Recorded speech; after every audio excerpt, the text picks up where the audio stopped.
عبدالرحمن بابا فرمایي په خاده خات شوی نه یم د هیچا تور ټپ سوی یم په غم د هر اشنا. عبدالرحمن بابا وی په دنیا کې راته د چا د لاسه هم خوشحالي نه ده ملو شوی، د هر چا د لاسه سوځېدلی یم، د هر چا د لاسه راته دک درد ملو شوی دی.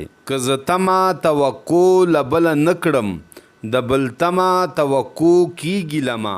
عبدالرحمن بابا وی که زه هر سانه خودداره یم او د خلکو نه څه تمه نه ساتم خو ولې دنیا دې نه پرېږدي، خلک تا نه توقع ساتي. کمی رور کمی عزیز دی کمی یار دی واړه غواړي خپله خپله مدعا. عبدالرحمن بابا وی دنیا ډیره خودغرضه ده، که رور دی که خپلوان دی که دوستان دی هر یو خپل خپل مطلب پوره کول غواړي. په هر کور کې رنځوران راته زویرګي کا لاس مې نه رسی د هیچا په دوا. عبدالرحمن بابا وایي چې په هر کور کې مریضان پراته دي خو ولې زه د چا علاج نشم کولی. مطلب هر یو کس خپل خپل مطلب پوره کول غواړي خو زه څوک هم زه د چا مطلب نشم پوره کولی، هر چا ته ځان نشم رسولی. د دنیا چارې واړه په دنیا شي ما بسکه څوک چې نه لرم دنیا. عبدالرحمن بابا وایي په دې وجه چې د دنیا کارونه ټول په دولت په پیسو کیږي او ما سره خو پیسه دولت شته دی نه، نو په ما باندې څوک څه کوي. دې دپاره خلکو یوازې پرېښی یم. که په کلي کې مې کور دی زه ګمان کړم چې کور نه دی دا مې ګور دی په صحرا.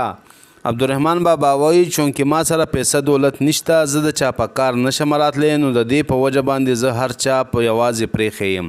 اگر چې کور مې د کلي په منځ کې دی خو لاسې دی لکه چې په شاړه کې یو قبر وي او هغې له څوک دواله نه ځي، نو دغسې ما له خلک دعا سلام له هم نه راځي، ما سره تعلق نه ساتي.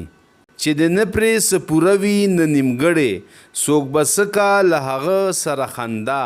او داسې کس چې هغه نه د چا په خو کې وي نه د چا په بدو کې وي د چا په کار نه راځي، نو خلک هغه سره تعلق ولې وساتي؟ دنیا خو هغه خلکو سره تعلق ساتي چې د هغه نه څه مطلب پوره کیږي.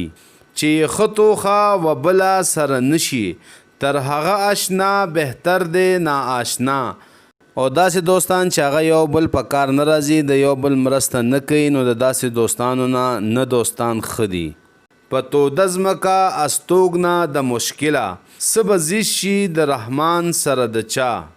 عبدالرحمن بابا وایي زه غریب سړی یم د چا په کار نشم راتلی، نو په دې وجه ما سره څوک څه دپاره تعلق وساتي. په ګرمه ځمکه باندې څوک خپه ږدي، په ګرمه ځمکه څوک ژوند تیروي، داسې کس له څوک نه ورجوختېږي چې هغه نه چا څه فایده نه وي. ملګرو دا د رحمان بابا کلام او د هغې وضاحت تاسو سره مو شیر کو. اجازت غواړم د الله په امان.